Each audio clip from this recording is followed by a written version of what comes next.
Assalamualaikum warahmatullahi wabarakatuh. Saya dari kelompok 2 akan mempresentasikan kegiatan belajar mengajar di sekolah dasar. Saya Siti Fahria Aulia dan butuh yang artinya perlu, penting, dan juga ketergantungan. Jika diartikan dari dasar katanya, maka arti kata kebutuhan adalah setiap hal yang diperlukan orang lain dalam sebuah kegiatan tertentu. Nah, sebagai makhluk fisik atau fisik, anak-anak sejak bayi sudah memiliki kebutuhan dasar, yaitu seperti kebutuhan fisik dan psikis. Terjadi kebutuhan dan perkembangan seorang anak menjadi dewasa. Kelompok besar, yaitu kebutuhan fisiologis dan psikologis. Kebutuhan fisiologis adalah kebutuhan primer seperti makan, minum, tidur, seksual, atau perlindungan diri. Sedangkan kebutuhan psikologis yaitu disebut juga kebutuhan sekunder dapat mencakup kebutuhan untuk mengembangkan pribadi pada seseorang. Contohnya adalah kebutuhan untuk dicintai, kebutuhan mengklualisasikan diri, atau kebutuhan untuk memiliki sesuatu di mana kebutuhan psikologis tersebut bersifat lebih rumit dan sulit diidentifikasi segera. Kebutuhan menurut Linger. Linger mengklasifikasi kebutuhan dasar ini menjadi 4 aspek yang sebenarnya juga ada di dalam teori kebutuhan oleh Maslow. Klarifikasi 4 aspek kebutuhan tersebut adalah sebagai berikut. Yang pertama, jenjang pertama, kebutuhan jasmania, keamanan dan pertahanan berkaitan dengan pemeliharaan pertahanan diri yang bersifat individual. Yang kedua, jenjang kedua, kebutuhan ini berkaitan erat dengan kebutuhan untuk memiliki, bisa berupa kebutuhan untuk diperhatikan, diterima, dan diakui teman. Yang ketiga, jenjang ketiga, kebutuhan yang berkaitan dengan mencari teman atau pegangan pada orang lain. Yang keempat, jenjang keempat, kebutuhan yang berkaitan dengan pengembangan diri yang lebih rumit dan bersifat sosial. Pembagian keempat aspek kebutuhan di atas juga bersifat hierarkis dari kebutuhan yang mendasar, yaitu jasmani hingga aktualisasi diri. Tentang aplikasi pemenuhan kebutuhan siswa di sekolah dasar. Nah, yang pertama itu ada pemudahan kebutuhan fisiologis seperti menyediakan program makan siang yang murah atau bahkan gratis dan menyediakan toilet dalam jumlah yang seimbang. Nah, yang kedua itu ada pemenuhan kebutuhan rasa aman seperti sikap guru, menyediakan dan adanya ekspektasi dan konsisten. Nah, yang ketiga itu ada pemenuhan kebutuhan kasih sayang atau penerimaan seperti hubungan guru dengan siswa dan hubungan siswa dengan siswa.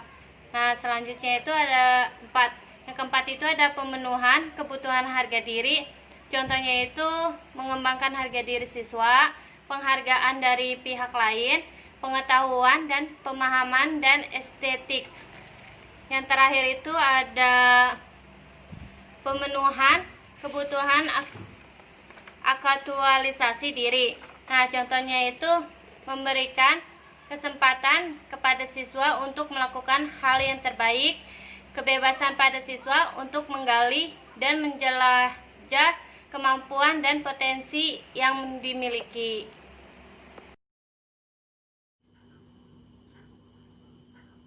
D. Kebutuhan peserta didik siswa SD. Yang pertama, anak SD senang bermain. Karakteristik ini menuntut guru SD untuk melaksanakan kegiatan pendidikan yang bermuatan permainan lebih-lebih untuk kelas rendah. Guru SD seyogianya merancang model pembelajaran yang mungkin adanya unsur permainan di dalamnya. Guru hendaknya mengembangkan model pengajaran yang serius tapi santai.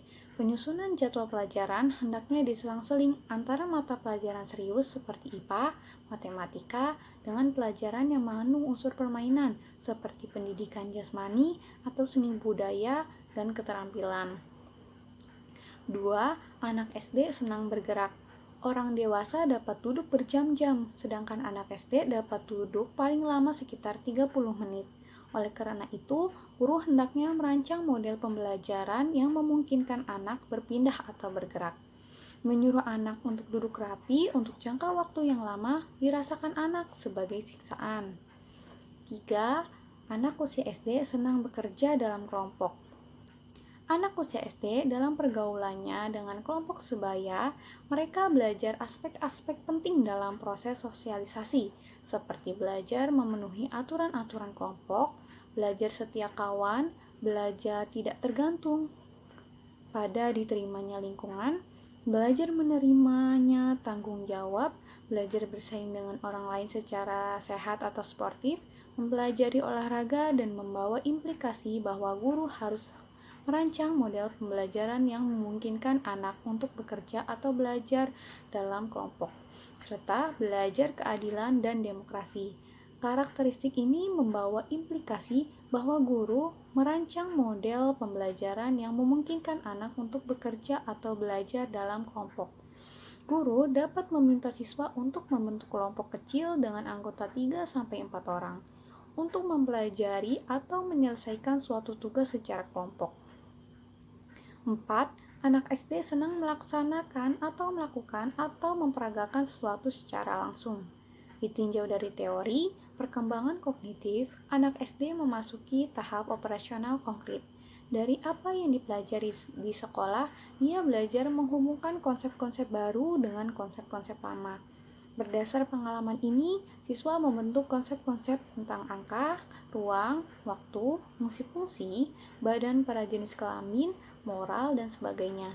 Bagi anak SD, penjelasan guru tentang materi pelajaran akan lebih dipahami jika anak melaksanakan sendiri, sama halnya dengan memberi contoh bagi orang dewasa. Dengan demikian, guru hendaknya merancang model pembelajaran yang memungkinkan anak terlibat langsung dalam proses pembelajaran. Sebagai contoh, anak akan lebih memahami tentang arah mata angin dengan secara membawa anak langsung keluar kelas, kemudian menunjuk langsung setiap arah angin. Bahkan, dengan sedikit menunjukkan lidah akan diketahui secara persis dari arah mana angin saat itu bertiup. Saya akan menjelaskan tentang karakteristik anak usia sekolah dasar. Ada beberapa karakteristik anak di usia sekolah dasar yang perlu diketahui oleh para guru. Agar lebih mengetahui keadaan peserta didik, khususnya di tingkat sekolah dasar, sebagai guru harus dapat menerapkan metode pengajaran yang sesuai dengan keadaan siswanya. Maka, sangatlah penting bagi seorang pendidik mengetahui karakteristik siswanya. Perkembangan anak usia sekolah dasar, anak SD, merupakan anak dengan kategori banyak mengalami perubahan yang sangat drastis, baik mental maupun fisik.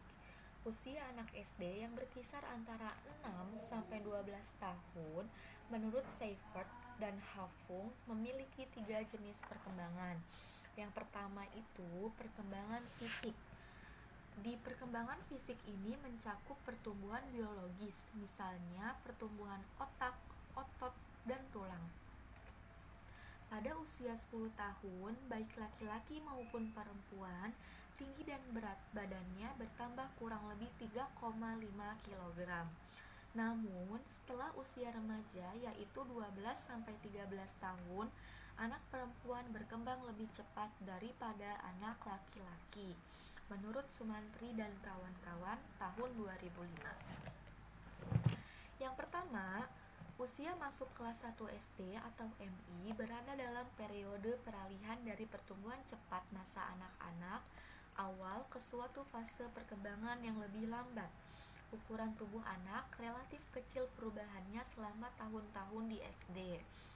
Yang kedua, usia 9 tahun, tinggi dan berat badan anak laki-laki dan perempuan kurang lebih sama. Sebelum usia 9 tahun, anak perempuan relatif sedikit lebih pendek dan lebih langsing dari anak laki-laki. Yang ketiga, ada akhir kelas 4. Pada umumnya, anak perempuan mulai mengalami masa lonjakan pertumbuhan, lengan dan kaki mulai tumbuh cepat. Yang keempat, pada akhir kelas 5, umumnya anak perempuan lebih tinggi, lebih berat, dan lebih kuat daripada anak laki-laki. Anak laki-laki memulai lonjakan pertumbuhan pada usia sekitar 11 tahun. Yang kelima, Menjelang awal kelas 6, kebanyakan anak perempuan mendekati puncak tertinggi pertumbuhan mereka. Periode pubertas yang ditandai dengan menstruasi umumnya dimulai pada usia 12-13 tahun. Anak laki-laki memasuki masa pubertas dengan ejakulasi yang terjadi antara usia 13-16 tahun. Dan yang terakhir, di sini ada perkembangan fisik selama remaja dimulai dari masa pubertas. Pada masa ini, terjadi perubahan fisiologis yang mengubah manusia yang belum mampu bereproduksi menjadi mampu bereproduksi. Anak pubertas awal prepubertas dan remaja pubertas akhir postpubertas berada dalam tampakan luar karena perubahan-perubahan dalam tinggi proporsi badan serta perkembangan ciri-ciri seks primer dan sekunder. Meskipun urutan kejadian pubertas itu umumnya sama untuk tiap orang, waktu terjadinya dan kecepatan berlangsungnya kejadian itu bervariasi. Rata-rata anak perempuan memulai perubahan pubertas 1,5 hingga 2 tahun lebih cepat dari anak laki-laki. Kecepatan perubahan itu juga bervariasi. Ada yang perlu waktu 1,5 hingga 2 tahun untuk mencapai kematangan reproduksi. Tetapi ada yang memerlukan waktu 6 tahun. Dengan adanya perbedaan-perbedaan ini, ada anak yang telah matang sebelum anak yang sama usianya mulai mengalami pubertas. Yang kedua, ada perkembangan kognitif. Perkembangan kognitif ini mencakup perubahan-perubahan dalam perkembangan pola pikir. Tahap perkembangan kognitif individu menurut Piaget melalui 4 stadium. Yang pertama itu ada sensori motorik dari 0 sampai 2 tahun. Bayi lahir dengan sejumlah refleks bawaan mendorong mengeksplorasi dunianya. Yang kedua ada praoperasional dari 2 sampai 7 tahun. Anak belajar menggunakan dan merepresentasikan objek dengan gambaran dan kata-kata. Yang ketiga ada operasional konkret dari 7 sampai 11 tahun. Penggunaan logika yang memadai, tahap ini telah memahami operasi logis dengan bantuan benda konkret atau benda nyata. Nah, yang terakhir ada operasional formal 12 sampai 15 tahun. Kemampuan untuk berpikir secara abstrak, menalar secara logis, dan menarik kesimpulan dari informasi yang tersedia. Dan di sini ada perkembangan psikososial.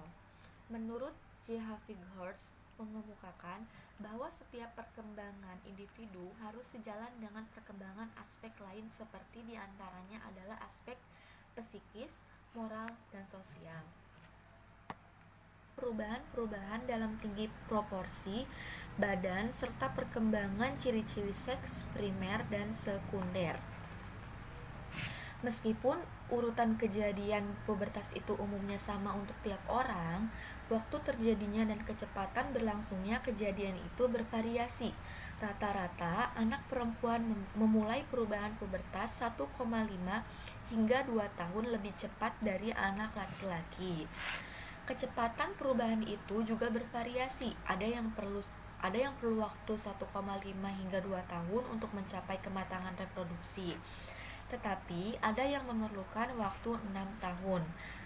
Dengan adanya perbedaan-perbedaan ini, ada anak yang telah matang sebelum anak yang sama usianya mulai mengalami pubertas. Yang kedua, ada perkembangan kognitif. Perkembangan kognitif ini mencakup perubahan-perubahan dalam perkembangan pola pikir. Tahap perkembangan kognitif individu menurut Piaget melalui 4 stadium. Yang pertama itu ada sensori motorik dari 0 sampai 2 tahun. Bayi lahir dengan sejumlah refleks bawaan mendorong mengeksplorasi dunianya. Yang kedua ada praoperasional dari 2 sampai 7 tahun. Anak belajar menggunakan dan merepresentasikan objek dengan gambaran dan kata-kata. Yang ketiga ada operasional konkret dari 7 sampai 11 tahun. Penggunaan logika yang memadai, Tahap ini telah memahami operasi logis dengan bantuan benda konkret atau benda nyata. Nah, yang terakhir ada operasional formal 12 sampai 15 tahun. Kemampuan untuk berpikir secara abstrak, menalar secara logis, dan menarik kesimpulan dari informasi yang tersedia. Dan di sini ada Lalu di sini saya akan menjelaskan tugas dan peran guru SD. Perhatian seseorang itu dapat kita nilai dari gerak-geriknya. Contohnya itu guru memberi tugas kepada siswanya untuk mengamati lalu lintas yang ada di dekat sekolahnya. Lalu si siswa itu serius dan siswa itu mencatat apa yang guru berikan kepada si siswa itu. Lalu ada peran guru SD. Peran guru SD itu guru sebagai pendidik, guru sebagai pengajar, guru sebagai pembimbing, guru sebagai pelatih, guru juga sebagai penasihat, guru juga bisa sebagai model, guru bisa sebagai motivator, dan juga guru itu sebagai pendorong aktivitasnya. Lalu tugas guru. Nah, tugas guru itu sebagai pembimbing. Guru juga bertugas merencanakan pembelajaran, bertugas menilai hasil belajar selama pembelajaran yang sudah dikasih kepada siswanya, dan guru juga melatih peserta didiknya dengan memberikan tugas-tugas setiap pembelajaran yang dikasih.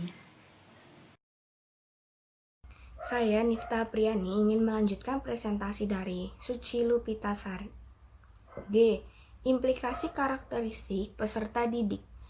Menurut Hafik Haus, tugas perkembangan anak usia SD adalah sebagai berikut. Yang pertama, menguasai keterampilan fisik yang diperlakukan dalam permainan dan aktivitas fisik.